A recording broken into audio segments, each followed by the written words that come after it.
Commander Jace Rutherford of the Viralore Dominion Fleet gazed at his holoscreen, all three of his optical organs twitching in what his species would call barely contained amusement. His lieutenant, Eli Frost, hovered nervously nearby, their appendages twisting into knots.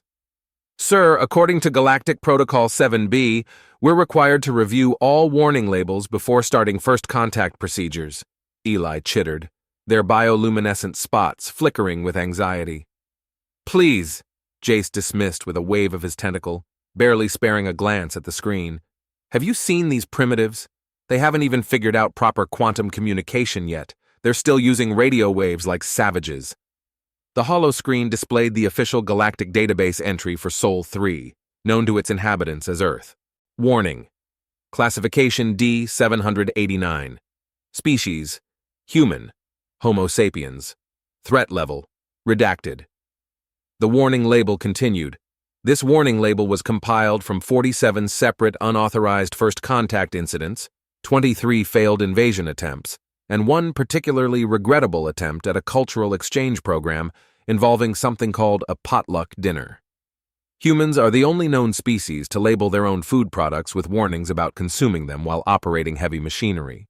They are the only documented civilization to have developed spaceflight, primarily because someone told them it couldn't be done. Their typical response to discovering a lethal substance is to find a way to safely consume it. See attached file, A Brief History of Hot Sauce. Important: do not, under any circumstances, tell a human something is impossible. This appears to act as a tribal challenge mechanism.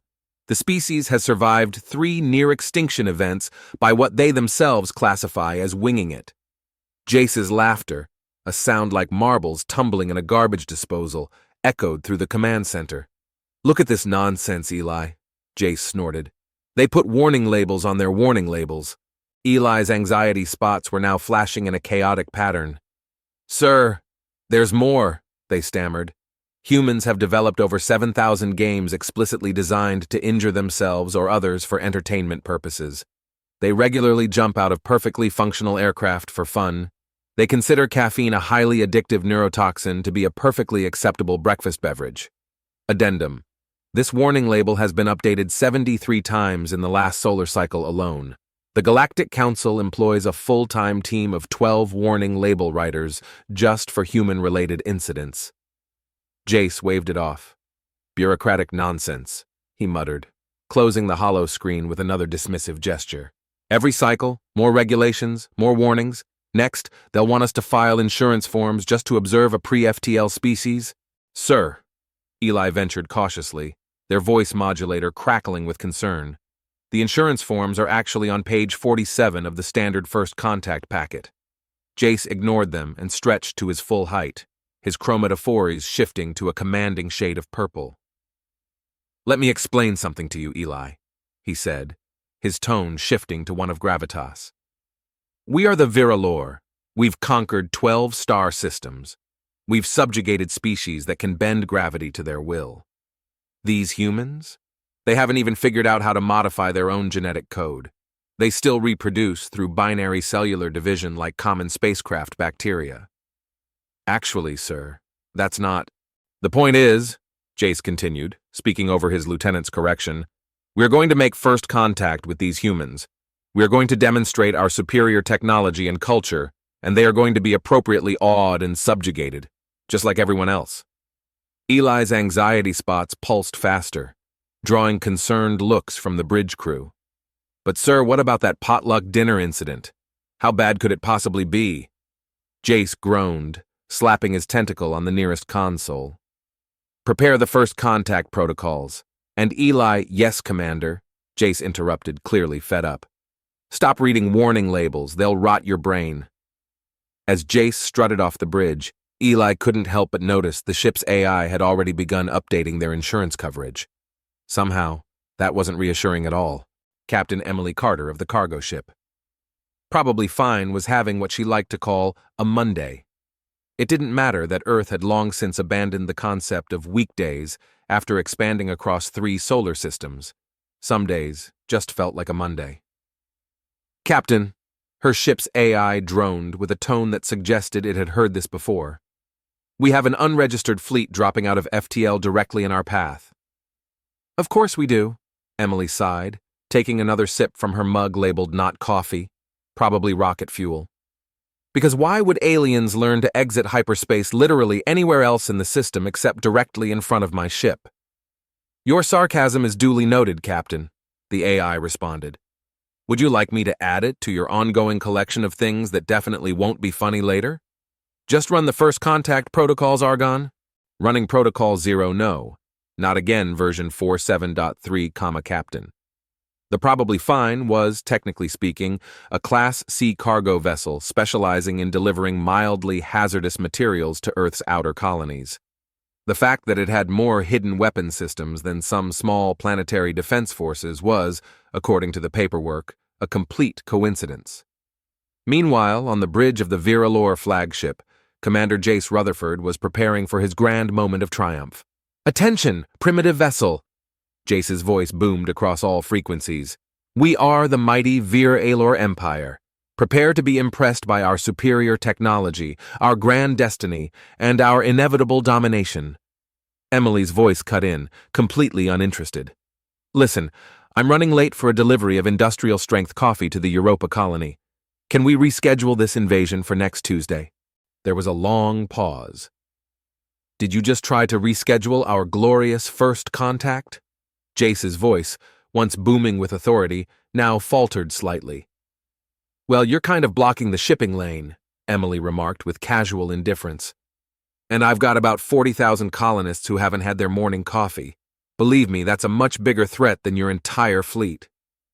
In the background, Eli could be heard urgently whispering, Sir, the warning label mentioned something about caffeine. Enough, Jace snapped. Human vessel, you will submit to our scan now. No sooner had he issued the command when every sensor on his ship went haywire.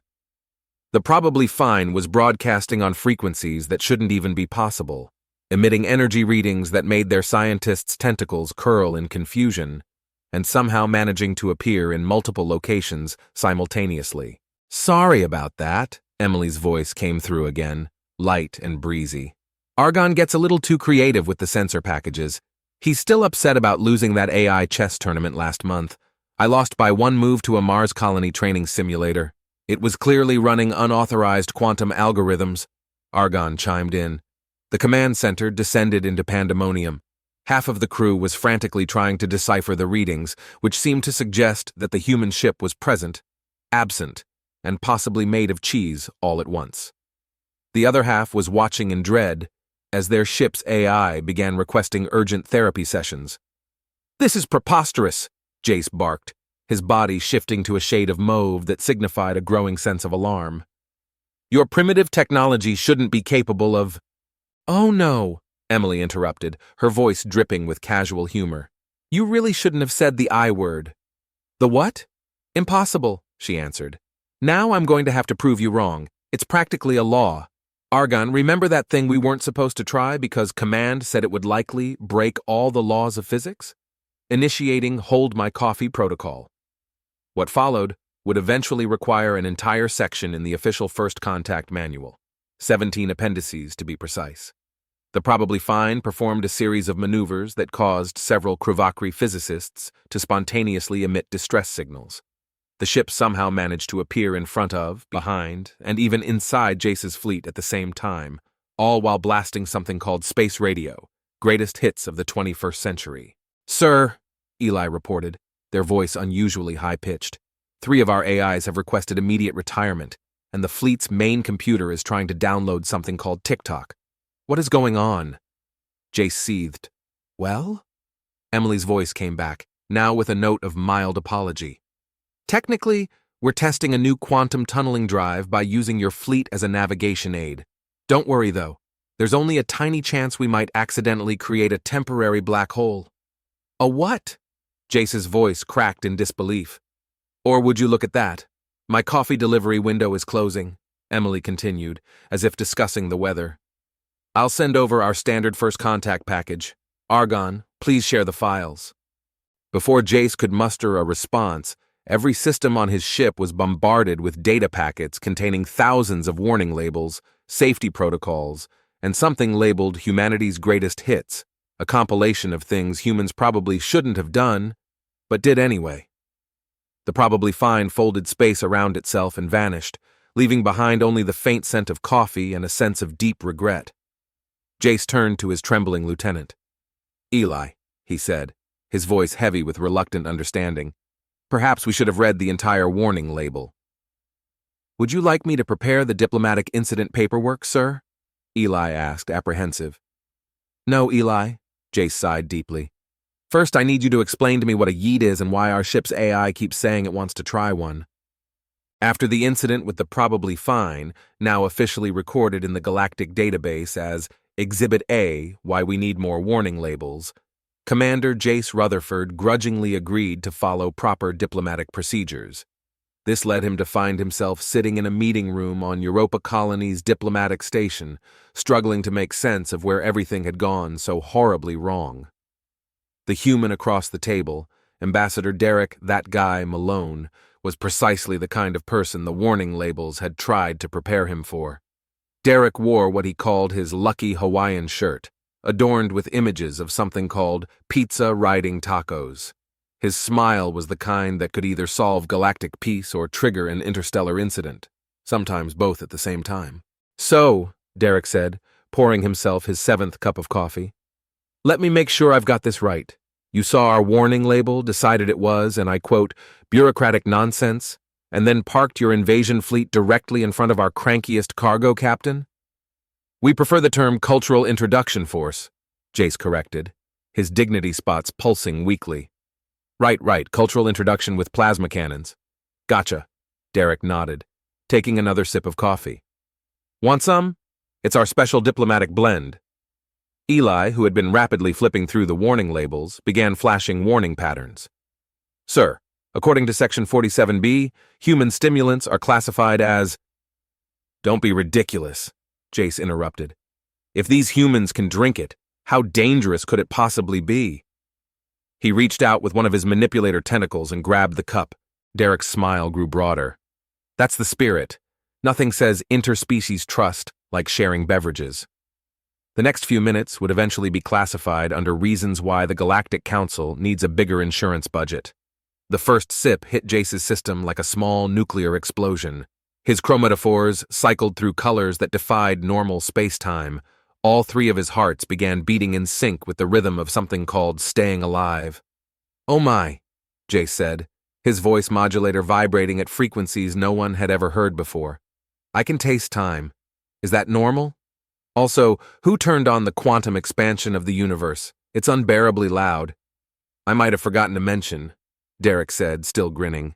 "Our diplomatic blend is triple-strength espresso with a shot of energy drink. We call it the Negotiator." Eli watched in horror as their commander began vibrating fast enough to possibly achieve FTL travel without even a ship. "I can see everything," Jace announced, staring off into the distance. "Did you know your species survived an ice age by getting angry at it? That's incredibly impressive." "I think I just invented a new color," Jace mused, his voice filled with awe. "I'm going to call it blurple." Derek nodded sagely. "Yeah, that tracks. First time's always interesting. Wait till you try our hot sauce, sir." "Eli, stop!" Jace interjected, trying to regain some semblance of focus. "Perhaps we should—" "Quiet!" Jace shouted, hovering slightly above his chair, defying both physics and common sense. "I'm achieving enlightenment." Eli glanced nervously around. Did you humans really domesticate wolves by sharing food with them until they became friends? That's adorable and terrifying. Why is everything about your species simultaneously cute and terrifying? Derek was busily taking notes. "Mind if we record this? A xenobiologist would love studying first-contact coffee reactions for science, you know." "I can hear colors," Jace replied helpfully, still hovering. "Also, I think I finally understand why you put warning labels on everything. It's because you are the warning label. Your entire species is nature's way of telling the universe to proceed with caution." "That's actually pretty profound," Derek admitted, ordering another round of coffee. "Ambassador?" "Eli," interrupted their lieutenant, clearly at their wits' end. "Is this a normal reaction?" "Oh, sure," Derek waved dismissively. "He's fine. Usually takes about an hour for the existential revelations to kick in. Then comes the crash, followed by the inevitable addiction to coffee. And boom, diplomatic relations established through chemically induced enlightenment. Hey, it works better than our last first contact protocol. Did you know, Derek continued with a nostalgic chuckle, we used to just send out ships with big speakers blasting rock music? Turns out most species don't appreciate having their first introduction to humanity be AC/DC at full volume. By this point, Jace had started drafting what he called a revolutionary new theory of everything, using interpretive dance moves.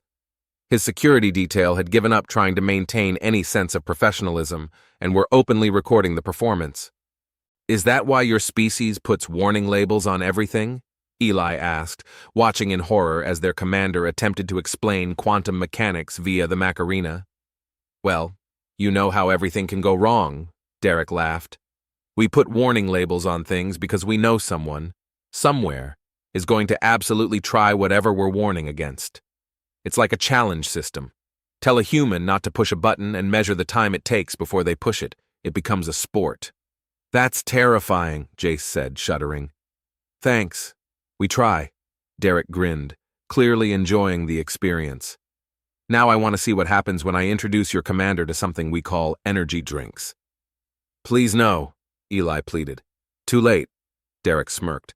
Hey Jace, ever heard of something called Monster Ultra? Eli watched in disbelief as their commander ascended to a new plane of caffeine-induced consciousness. They couldn't help but think that perhaps those warning labels hadn't been nearly warning enough. After what was now officially termed the coffee incident, and unofficially known as that time Commander Jace Rutherford tried to mind meld with a vending machine, the Viralore delegation was invited to Earth for continued diplomatic relations. This, as it turned out, was where things really began to go wrong. And this, Claire, their tour guide, said cheerfully, is what we call a dog park. Jace, still twitching from the residual caffeine, watched in sheer horror as dozens of descendants of apex predators bounded around the enclosed space. His species had spent millions of years evolving away from planets that contained anything with that many teeth. They pets? Eli asked, their translator struggling to process the concept. Oh yes, Claire replied, scratching behind the ears of a creature she called a German shepherd. This is Max. He's a good boy. Yes, he is. Yes, he is.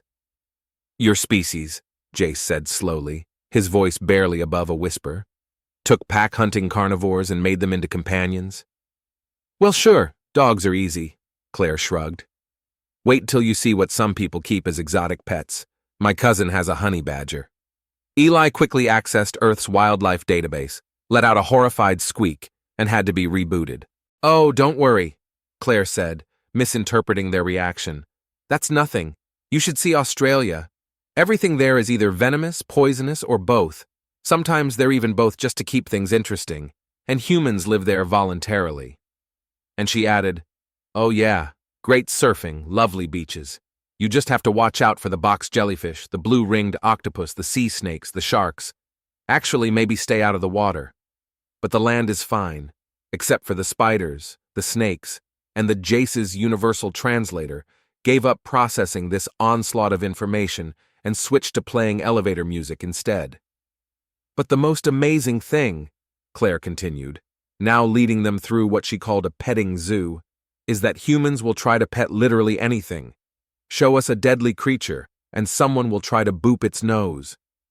Boop its nose? Yeah, like this. She demonstrated by reaching out to touch the nose of a nearby goat, which responded with what Jace could only interpret as aggressive affection. Your species intentionally approaches dangerous creatures to touch their sensory organs for fun? Jace asked incredulously. Well, when you put it like that, it sounds weird, Claire shrugged. But look at this. She pulled out her communication device. Here's a video of my brother trying to pet a moose. The footage showed a human approaching what could only be described as a mobile mountain of muscle and fury. Eli's anxiety spots began cycling through ultraviolet. Did he survive? Eli asked, wide-eyed. Oh, sure, Claire said casually. Only spent 2 weeks in the hospital. Which reminds me, want to see the reptile house? We've got this great python that loves hugs. Before Jace could formulate a response that wasn't high-pitched keening, A commotion broke out nearby. A human child had somehow gotten into the enclosure with something called a capybara and was riding it like a war mount. "Should we help?"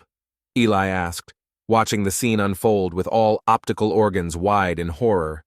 "Nah," Claire waved dismissively. "Capybaras are like nature's Zen masters. Nothing bothers them." "Now who wants to see the bear sanctuary?" she added cheerfully. "The what sanctuary?" "Bears," she said, as though that explained everything. "You know, large omnivorous mammals, great climbers, surprisingly fast runners, excellent swimmers. Some of them can even open car doors." Jace's species had evolved sophisticated defenses against threats, but this was a new level of chaos entirely.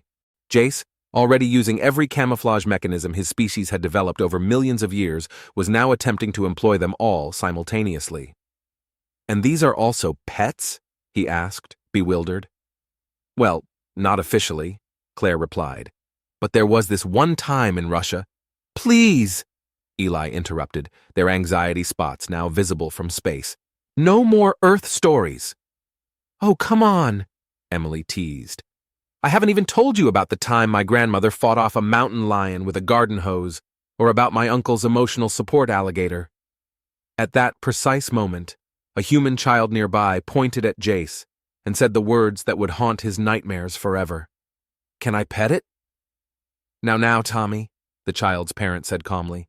"We have to ask permission before petting new species. Remember what happened with the diplomatic incident at the Vulcan embassy?" Jace turned to Claire, his three eyes wide with shock. "Your young attempt to pet other sentient species? I mean, yeah, you're kind of fuzzy," Claire shrugged. "Humans like fuzzy things. It's kind of our weakness, that, and trying things that are specifically labeled as dangerous." "Is that why the Galactic Council keeps updating the warning labels?" Jace asked, still reeling. "Probably," Claire replied casually. "Did you know we once had to add a warning label that specifically said, 'Do not attempt to headbutt the antimatter containment field'? Guess why?" "I don't want to guess why," Jace said, already regretting asking. "Because someone—" Claire started, only for Jace to cut her off. "Please, don't tell me." "They're fine now," Claire reassured him. "Mostly. The glowing stopped after a few weeks." Jace's sense of mounting dread intensified as he watched another child try to befriend what appeared to be an annoyed elk. He couldn't help but wonder if perhaps his species had made a mistake in choosing this planet to impress with their superior evolution. "Hey," Claire said brightly, trying to lift the mood. "Want to go see the Australian wildlife exhibit? They just got a new platypus." Jace, visibly defeated, muttered, "Of course they are." "Yeah," Claire smiled. "Did you know they're venomous?" Eli's anxiety spots achieved new, previously unknown colors. "Of course they are," Jace mumbled. "Of course they are." Commander Jace Rutherford had reached what humans called the end of his rope after the zoo incident, now officially classified as Exhibit B, why we should have read the warning labels more carefully. He had decided to make one last attempt to demonstrate Viralore superiority. As it turned out, this was exactly the wrong thing to do. The scene: Earth's orbital defense station. The players, one increasingly desperate alien commander, his anxiety-ridden lieutenant, and Captain Emily Carter, who had been called in because, as Admiral Mason Blake had put it, "She's already ruined first contact, might as well let her finish the job." "This," Jace announced, attempting to regain some dignity, "is a Class 7 plasma cannon, the most advanced weapon in the Kruvakri arsenal." "Neat," Emily said, sipping from her "I survived first contact and all I got was this lousy mug coffee cup." "Argon," she called. "What do you think?"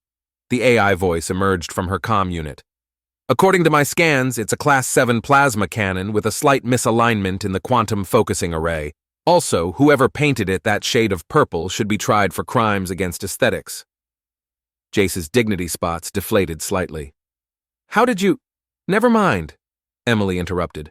"The point is, this weapon can reduce a small moon to cosmic dust." "Cool story," Emily nodded. "Hey, remember that cargo ship you tried to stop last week? The one that violated several laws of physics?"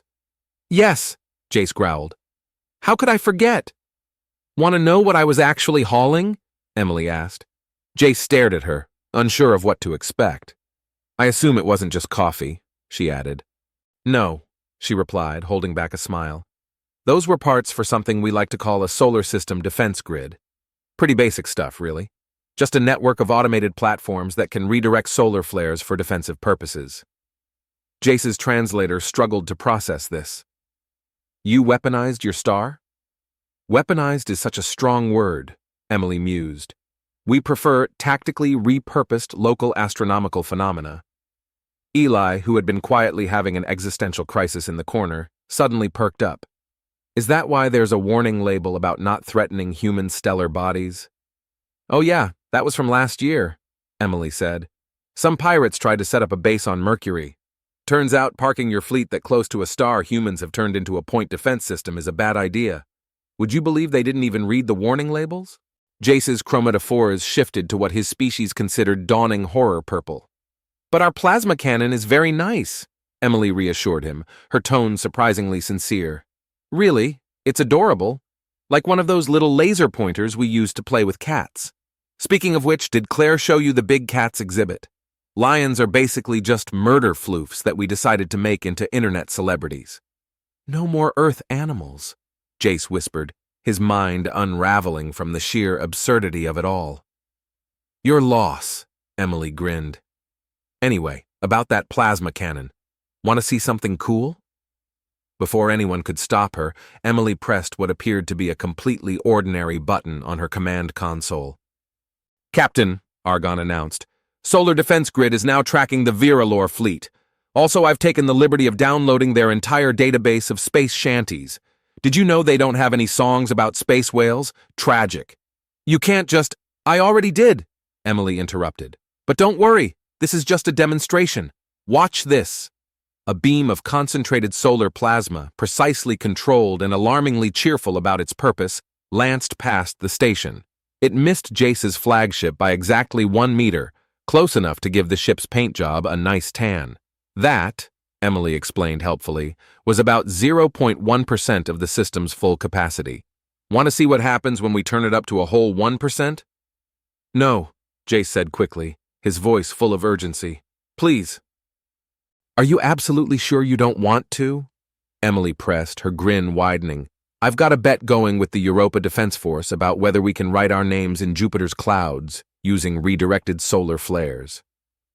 Eli, whose anxiety spots had now reached a new level of existential enlightenment, finally spoke up, their voice trembling.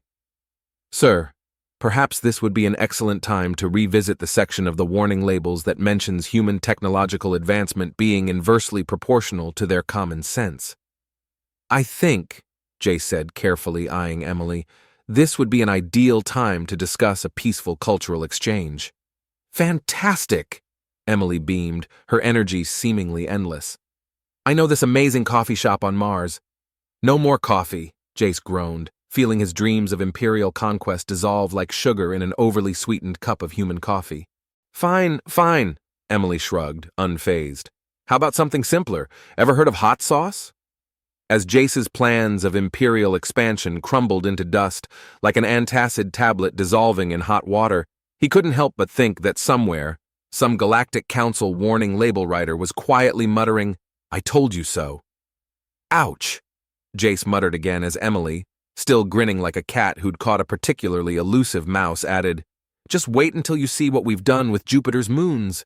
Ever heard of a little thing called the I.O. cannon? Eli's anxiety spots officially gave up, presumably in search of better therapy, and went on strike. Galactic Database Update, Sol 3, Earth, Warning Label, version 74.2, last updated after the Zerari incident. Status, mostly harmless, but don't let that fool you. The following updates have been contributed by Commander Jace Rutherford of the Kruv Akri Expansion Fleet, currently on indefinite medical leave due to what his therapist refers to as acute coffee-induced reality dysfunction. Impressing humans with your technological achievements? Don't. They will view this as a challenge and respond by revealing increasingly improbable defensive capabilities, usually with unnecessary theatrical flair. The human beverage known as coffee, no longer classified merely as a neurotoxin, coffee is now considered a psychological warfare agent that simultaneously induces enlightenment and existential crisis. See attached file Why I Can Still Taste Colors, A Commander's Journey. Humans and deadly environments. They don't adapt to them. They actively seek them out, categorize the dangers, and then attempt to pet them. Their response to discovering a lethal organism is not fear, but rather, oh, look at its little murder mittens. Humans have weaponized their star. This is not a metaphor. They've literally figured out how to use solar flares as a defense system. The fact that they did this mostly because they wanted to see if they could is perhaps the most terrifying part. Do not attempt to delay human cargo ship captains. If a human cargo captain tells you they're running late for a delivery, do not under any circumstances attempt to delay them. The contents of their cargo hold are likely worse than their weapons. Addendum from Ambassador Derek. That guy, Malone. Hey everyone, just wanted to add that the Kruvakri are actually pretty cool once you get past their initial superior species thing. Commander Jace Rutherford's weekly coffee support group is thriving, and we're thinking about starting a cultural exchange program. Also, whoever left that 1-star review about Earth's unnecessarily complicated warning system challenge accepted. Notice from the Galactic Council. Following recent events, we have been forced to create a new classification specifically for Sol 3, Earth. Aggressively friendly, unless provoked, in which case, good luck. Please note that all insurance claims related to human first contact incidents must now be filed in triplicate and include the question, did you actually read the warning label? With notarized attestation. Final note from Captain Emily Carter. Still waiting on payment for that coffee delivery to Europa. Late fees may include impromptu demonstrations of the I.O. cannon. P.S. Yes, we really did figure out how to write our names on Jupiter using solar flares. The Europa Defense Force owes me 20 credits. End of warning label. Eli, now the Galactic Council's newest warning label writer, admired their work with a sense of accomplishment.